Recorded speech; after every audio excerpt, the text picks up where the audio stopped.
Bienvenido al espacio de contenidos de la Universidad Champagnat, un canal con entrevistas a nuestros académicos, a nuestros investigadores y conferencistas. Mi nombre es Alejandro Giuffrida, soy el rector de la universidad y estamos haciendo este podcast desde la Sala Borges de la Biblioteca del Campus Central en Godoy Cruz, Mendoza.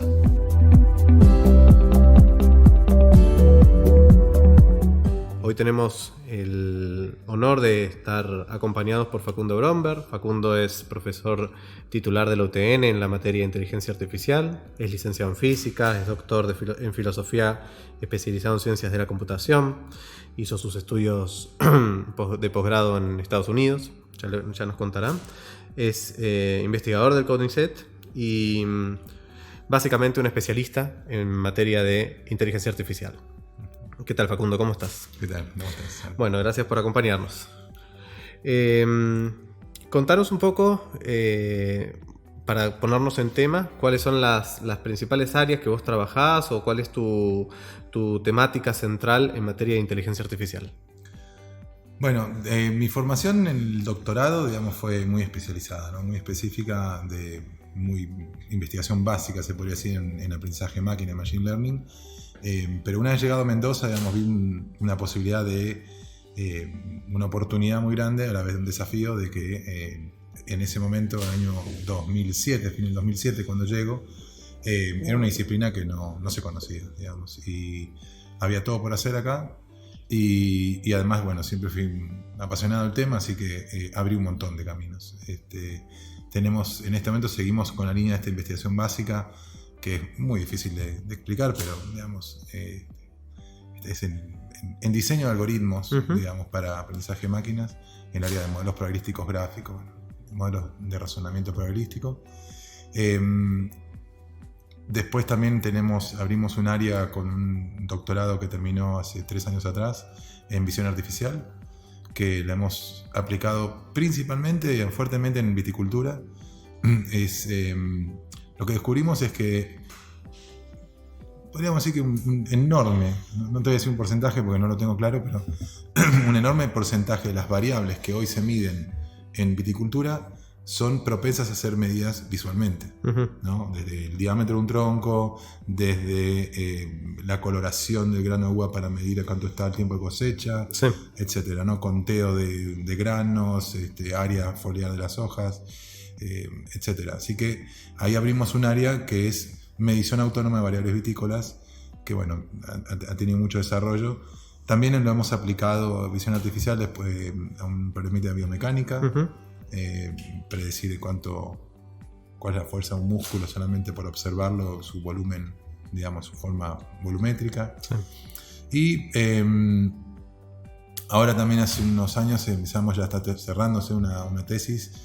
Nos fuimos completamente de tema también, con aplicaciones más en el área de sociología o tecnopolítica. Digamos. Tecnopolítica. Sí, digamos, se podría resumir en el área de decisión social, social choice, ¿no? Entonces, sistemas cibernéticos, por decir, híbridos humano-máquina para asistir en la toma de decisiones colectivas, claro, no asistidas por algoritmos y tecnología. Ahora, Facundo Bromberg y su equipo, ¿es una excepción en Argentina o hay desarrollo de inteligencia artificial y tenemos más o menos un camino andado en función de distintos campos y la inteligencia artificial? No soy una excepción, tampoco somos tantos, pero el área de inteligencia artificial ha sido de un desarrollo muy serio, digamos. Es como que los predecesores o los primeros, ¿no? Los pioneros en esto han sido sumamente serios, ¿no? Gente como Guillermo Simari en Bahía Blanca, Gabriela Henning en Santa Fe, digamos, que son personas que, digamos, están prontas o ya jubiladas, que cuando implantaron, bueno, Alejandro Checato también, persona más conocida que también arranca en ese área, dejaron, digamos, establecidos laboratorios muy serios, muy serios, o vamos a decir, a la altura de la conversación internacional, digamos, claro, la conversación académica, claro, de vanguardia, digamos, en el mundo, ¿no? Así que esos son como los pioneros, y bueno, de ahí también en Tandil también habrá un centro muy, muy serio, y desde ahí es como que fueron polos que fueron creciendo. Cuando yo llego a Mendoza, ellos ya existían, ya estaban en segunda o tercera generación se podría decir, Y ¿Vos venías trabajando en Estados Unidos en inteligencia artificial? sí, el doctorado lo hice en inteligencia artificial. Uh-huh. Y cuando llegó me encuentro con este ecosistema pequeño, Pero más serio, o menos armado, digamos. más o menos armado. Ya llevaban varios años el Simposio Argentino de Inteligencia Artificial, Uh-huh. a tal punto que en el año 2015 pudimos traer la principal conferencia internacional, la pudimos traer a Argentina, a Buenos Aires. Claro. Así Claro. que había equipo como para hacer un local committee Uh-huh. suficientemente sólido. Vos recién nombrabas distintos sectores. Un sector productivo, el sector de la ciencia, el sector de salud. ¿Qué podemos esperar en materia de desarrollos o avances de inteligencia artificial que hoy nos parezcan raros o que ni siquiera lo tengamos quienes no estamos dentro de ese campo en nuestro horizonte y que vos más o menos creés que está desarrollándose con fuerza? No solo en Argentina, sino a nivel mundial. Bueno, es todo muy rápido, ¿no? O sea, hace 4 años atrás te hubiera dicho autos que manejan solos, digamos. Claro. Sí, ya no es una novedad. O poder hablarle a nuestros teléfonos y que nos entiendan, digamos. Claro. En algún momento eso era ciencia ficción. Hoy para mí el gran desafío está en el ámbito social, o lo que se podría decir los problemas complejos. ¿Sí? La ciencia y tecnología, el mundo moderno, se forja en pos de solucionar problemas complicados. Entonces son nombres técnicos, ¿no? En teoría sistémica. Y problemas complicados son problemas que necesitan expertise. Un conjunto de personas con expertise, quizás con cierta diversidad, y entonces con eso puedes resolver problemas complicados, como por ejemplo el diseño y manufactura y transporte de este micrófono, ¿no? Son problemas complicados. Los problemas complejos ya son problemas en donde no se puede diseñar la solución. Superan enormemente las capacidades humanas. Claro. Entonces, dame un ejemplo. Bueno, por ahí es difícil de comprender que son problemas complejos, pero el problema de la inflación, de la pobreza, de las migraciones, económicos. Claro. ¿No? Todo lo que son los sistemas económicos son sistemas complejos. El sistema complejo, o sea que tiene un montón de variables en el medio, digamos. Principalmente son sistemas en donde la solución es emergente, no es por diseño. Claro. Entonces, y contextual también. Muy contextualizada, sí, sí, totalmente. Entonces, ¿cómo resolvemos un problema económico? Bueno, muchos saben de que en realidad está la teoría económica, hay algunos teoremas y algunos resultados analíticos, pero la realidad es que ninguno de ellos alcanza ni remotamente a abarcar todas las variables relevantes del problema, ¿no? Todos los inputs que realmente pueden afectar la solución. Entonces podemos controlar lo que controlamos y bueno, de acuerdo a esas teorías, pero... ¿Y cómo puede ayudar la inteligencia? ¿Cómo puede ayudar la inteligencia artificial en eso? Mira, a ver, por ejemplo, hoy te puedo hablar del sistema monetario que lo conozco mucho mejor. Yo de economía hace poco, pero el sistema monetario lo he estudiado mucho. El sistema monetario se rige hoy principalmente lo que se llama el mecanismo de precios, en donde, digamos, el precio de un producto se rige, bueno, muchos la conocen, ¿no? La regla esta de oferta y demanda, el valor que...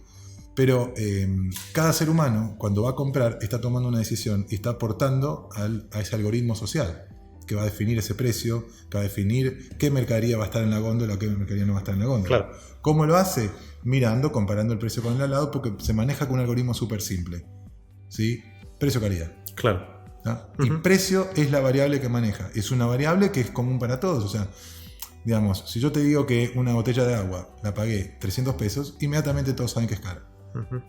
Si te digo que la pagué 60, ya me preguntarías qué agua era. Claro. Y si te digo la pagué a 3, tenés cuidado con lo que tomaste, digamos. Claro. Porque el precio es una medida de lo que estás comprando. Más o menos estandarizada. Y la decisión que cada ser humano toma cuando está decidiendo qué comprar contribuye a un algoritmo distribuido que va a definir cuánto dinero va a haber en el mercado, dónde van a estar los productos, qué productos van a haber en la góndola, qué calidad van a tener, etc. Claro.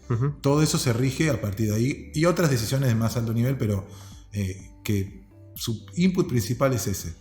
Bueno, ¿cómo podemos decidir socialmente qué productos van a haber en la góndola, qué calidad van a tener, en dónde van a estar esos productos y en dónde no, cuando hay escasez, etcétera? Hoy se está definiendo a partir de... Hay otros aspectos, ¿no? Pero en gran medida en esto. Bueno, ¿podemos tomar decisiones un poco mejores? ¿Qué saben los economistas sobre la distribución de los productos en la sociedad?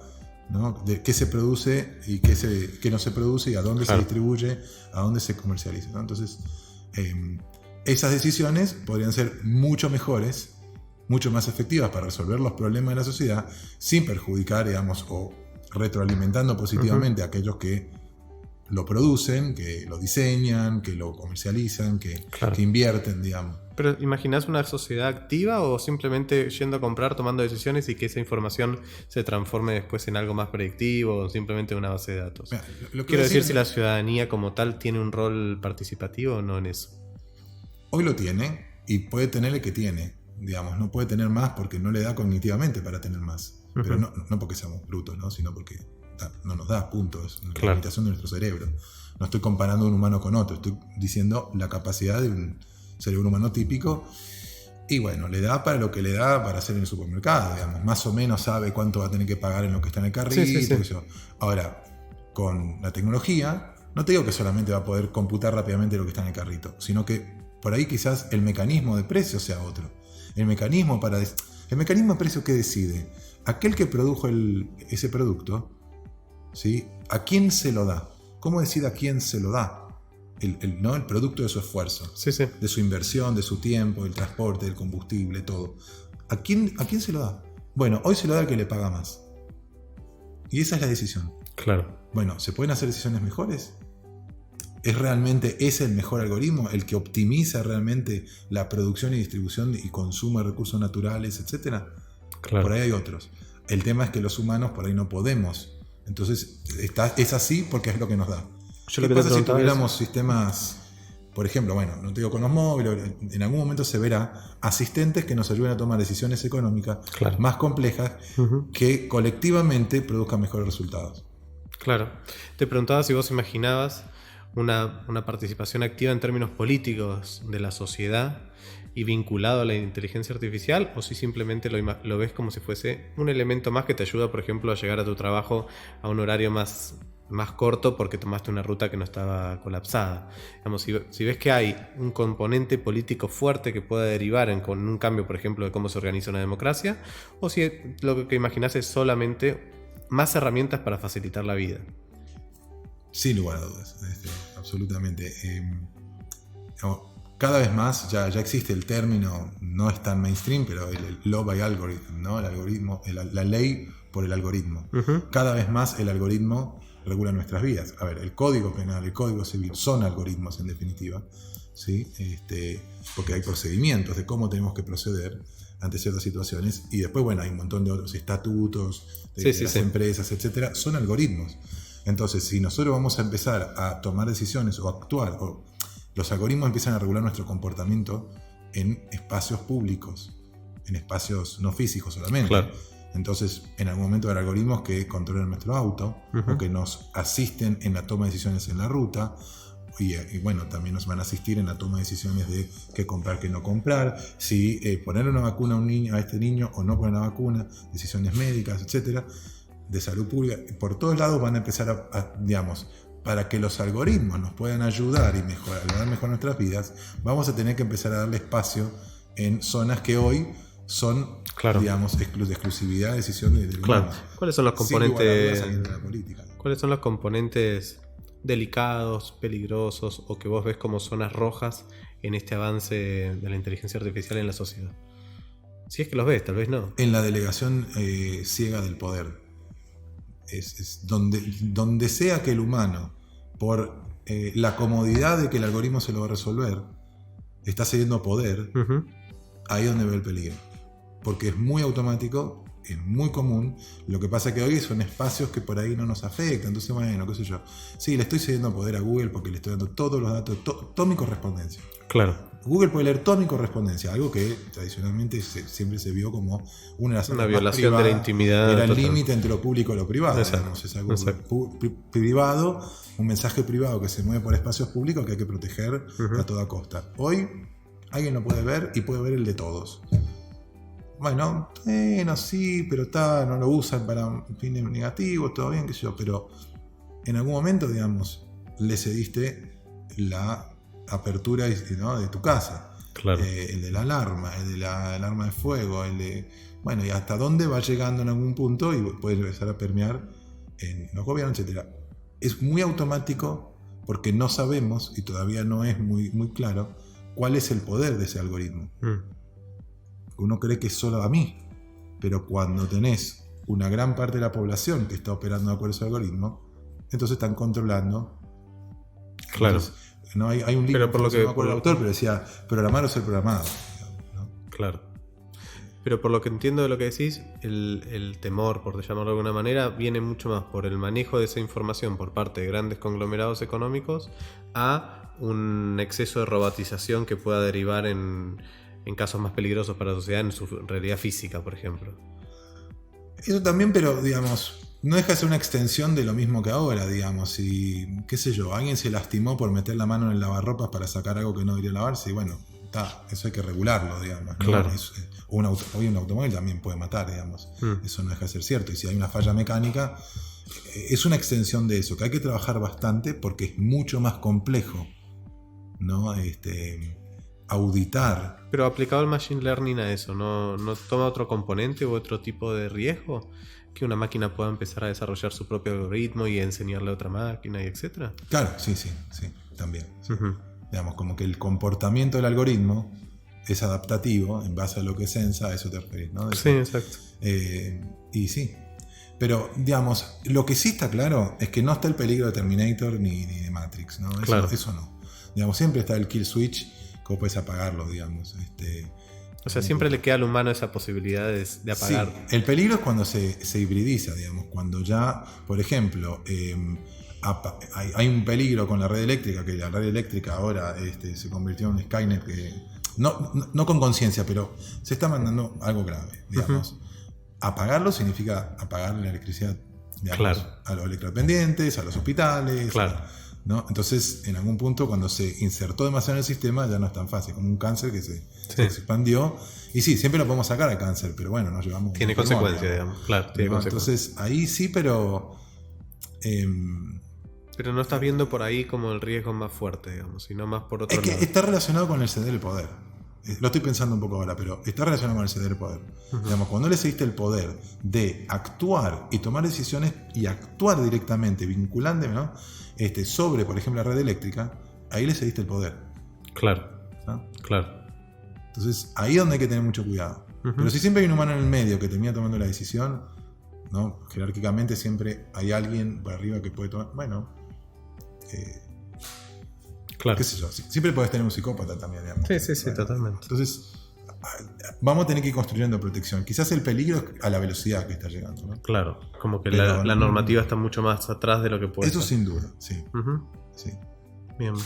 Te llevo ahora un poco al plano local de Mendoza, que es donde estamos nosotros ubicados ahora. Sobre la realidad productiva de Mendoza, sobre su histórico distribución económica, sobre sus principales factores que mueven la economía local y demás.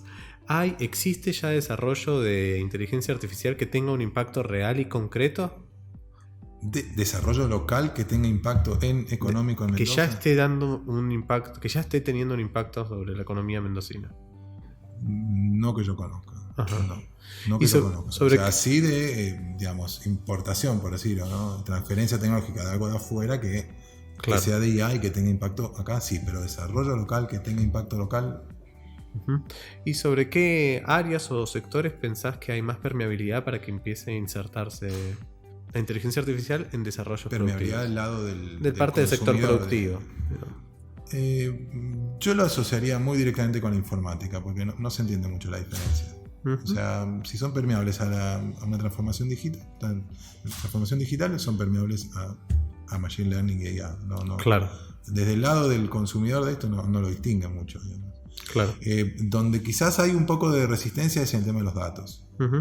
¿Sí? Ahí sí, digamos. Porque una cosa es que yo venga y te instale un sistema y vos me dijiste cuáles eran tus requerimientos, yo te enseñé el sistema, te lo implementé, vengo un día te lo instalo. Pero otra cosa es decir, ok, dame todas tus bases de datos, que yo te voy a analizar qué podemos hacer con esto en Machine Learning.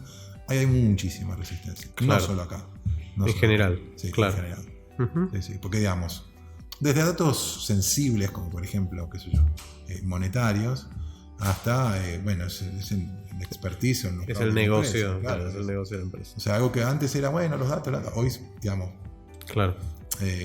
Uno se imaginaba datos como datos más transaccionales, pero cuando, digamos, vas y confrontás y dices, pero yo necesito tus datos.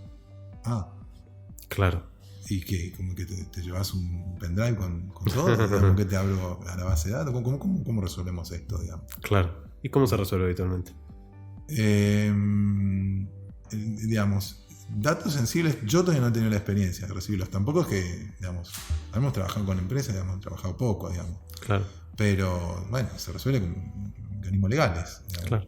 En non-disclosure agreements. Uh-huh. Bien. Bien. Te hago 2 o 3 preguntas más. Una referida a la ciencia. ¿Se puede y se hace ciencia vinculado a inteligencia artificial, machine learning, big data y demás en Mendoza, en Argentina? ¿Es más difícil hacer ciencia sobre estos rubros o eso es simplemente un rubro más de trabajo de investigación, de desarrollo? De hecho, yo diría que es más fácil que muchísimos otros rubros, porque, digamos, realmente la herramienta más costosa que necesitas de equipamiento es cómputo. Claro. Y hoy en día, digamos, es muy accesible. Nosotros ya hace 4 o 5 años ya estabilizamos un poco nuestro poder de cómputo porque ya está, nos alcanzaba. Y eso a través de solamente subsidios que yo conseguí, porque hasta ese momento no era ningún otro investigador. O sea, en 4 o 5 años lograste un piso. Logré piso sin ayuda de nadie, decíamos, solamente a través de los mecanismos de ventanilla abierta de subsidios del Estado, digamos. Claro. Así que digamos, con 10, 15, 20 mil dólares te equipaste para muchos años, digamos. Claro. Esto no, si trabajás en biología, medicina, astronomía, digamos, tenés mucho más dificultad. Sí. A partir de ahí y además la bibliografía es enorme. O sea, es totalmente accesible.